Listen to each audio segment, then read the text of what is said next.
Mungkin memang benar apa kata pepatah, tetap putus asa, jangan semangat. Bukan ya, kata-katanya terbalik. Jadi, mungkin teman-teman masih ingat dengan apa yang saya sharingkan di beberapa video yang lalu. Jadi, di video saya yang lalu ini, saya sharing perjalanan trading saya di bulan Maret lalu. Saya mencoba terjun di pair baru, yaitu BTC USD, tanpa melakukan backtest apapun terlebih dahulu. Dan hasilnya, saya pun mengalami loss beruntun sebanyak kurang lebih 20 kali. Walaupun saya sudah memperkirakan hal ini sebelumnya dan hanya memakai risk setengah dari biasanya, tetap saja hal ini berdampak ke mental dan psikologi saya. Saya pun merasa kapok dan memutuskan tidak akan menyentuh pair ini lagi, setidaknya selama beberapa bulan.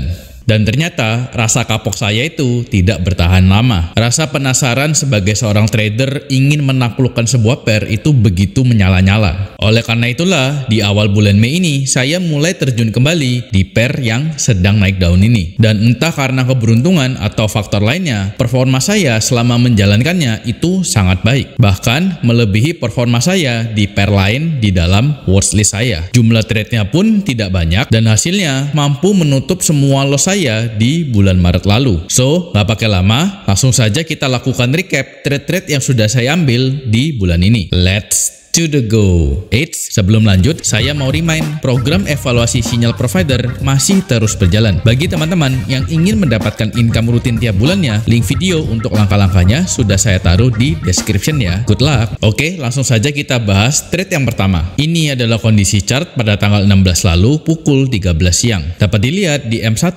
trend dari awalnya bullish sudah mengalami trend change menjadi bearish. Lalu terbentuk M1 supply di area M1 extreme high.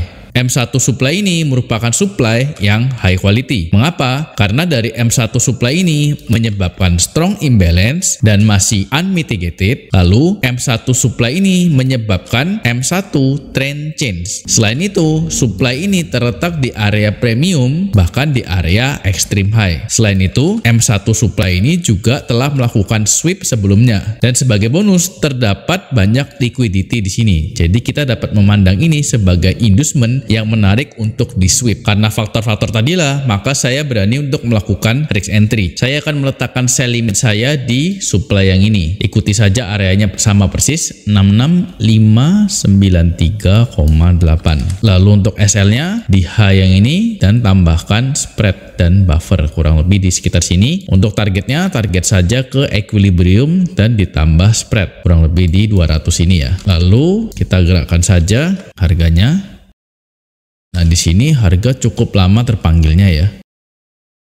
Nah, dan di sini harga masuk ke sell limit kita terpanggil hanya menyentuh sedikit ya, lalu tidak lama langsung berangkat ke TP kita. Kalau dilihat ini hanya makan waktu kurang lebih 10 menit ya. Dalam 10 menit kita mendapatkan 2,5 R. Ini adalah trade pertama. Dan kalau dilihat trade ini cukup baik ya, karena harga langsung ke TP lalu menjemput SL kita. Jadi ini trade yang cukup ideal. Oke, kita lanjut ke trade yang kedua. Ini adalah kondisi chart pada tanggal 21 Mei di dini hari. Dapat dilihat di dalam M1 trend sedang bullish. Lalu ini adalah kondisi terkininya dan dapat dilihat terbentuk M1 demand di area discount, bahkan di area extreme low ya. Simple, kita langsung saja letakkan buy limit kita di sini berdasarkan M1 demand yang ini, kita tambahkan spread. Lalu untuk SL-nya kita taruh di swing low ini. Kita tambahkan buffer beberapa pips. Lalu untuk targetnya di sini pada awalnya saya mentarget area ini, M1 swing high yang terakhir. Akan tetapi ini saya melihat pergerakannya sedang strong bullish. Oleh karena itu saya berani untuk melihat time frame tinggi dan melihat kondisi kurang lebih di sini, dan dapat dilihat di sini terdapat H4 supply di area sini. Dan kalau kita lihat harganya kurang lebih di harga 70.200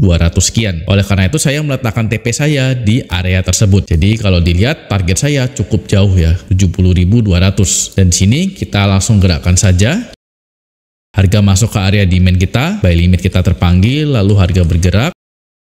Nah, di sini sudah hit swing high yang ini ya. Di sini saya meletakkan SL saya ke kurang lebih di titik ini ya. Dan sebetulnya saya tinggal tidur ini. Dan keesokan harinya saya lihat hit TP kurang lebih di jam 3 ya ternyata ya. Saya bangun di pagi hari kurang lebih jam 7. Saya lihat sudah TP. Dan itulah trade kedua saya dan ini menghasilkan 14R. Oke, kita lanjut ke trade yang ketiga. Ini masih di tanggal yang sama yaitu tanggal 21 Mei. Bedanya ini sudah di siang hari yaitu pukul 3. Dapat dilihat kondisinya di M1 adalah seperti ini dan harga sudah membentuk M1 bullish change of character di sini.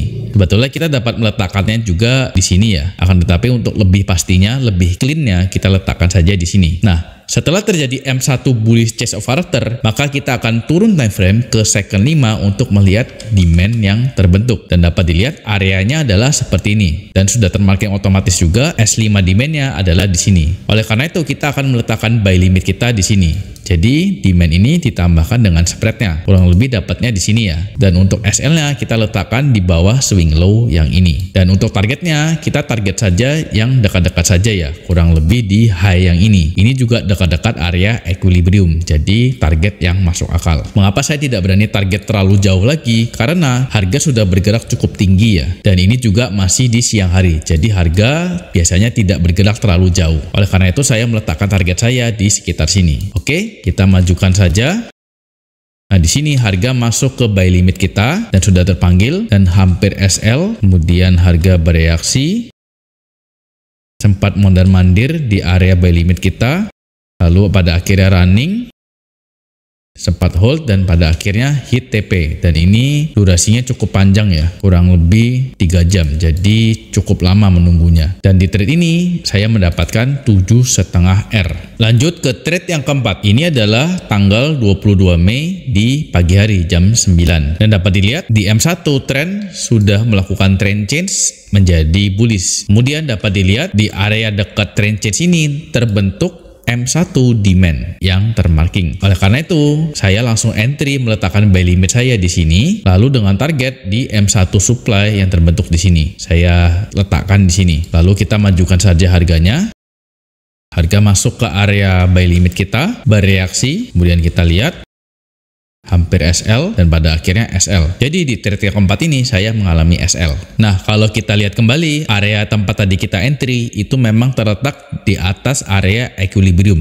Jadi memang jatuhnya agresif trade ya. Nah, kita lanjut di trade yang kelima. Ini adalah kondisi chart di pukul 14.30. Sebetulnya saya menunggu di area M1 demand yang ini. Akan tetapi harga belum sampai ke area itu, namun harga sudah membentuk M1 bullish change of character di sini ya. Ya walaupun kalau secara mekanikal kita letakkan di sini, akan tetapi supaya lebih clean, lebih konservatif, saya letakkan di sini. Nah, setelah terjadi M1 bullish change of character, maka saya akan entry di M1 demand yang terbentuk. Nah, kalau marking otomatis memang jatuhnya di sini ya. Akan tetapi menurut saya ini areanya terlalu lebar. Oleh karena itu, saya akan refine sampai dengan candle yang ini. Saya akan meletakkan buy limit saya dan tambahkan spread. Jadi kurang lebih areanya seperti ini, SL di sini dan tambahkan buffer. Dan untuk targetnya, kita akan target di M1 supply yang lawan yang ini ya, kurang lebih di sekitar sini. Akan tetapi saya turunkan jadi kurang lebih di sini karena biasanya harga belum tentu sampai ke area ini, melainkan hanya di konsolidasi di bawahnya ini ya. Oleh karena itu saya letakkan di titik high yang ini. Oke, sekarang kita majukan saja.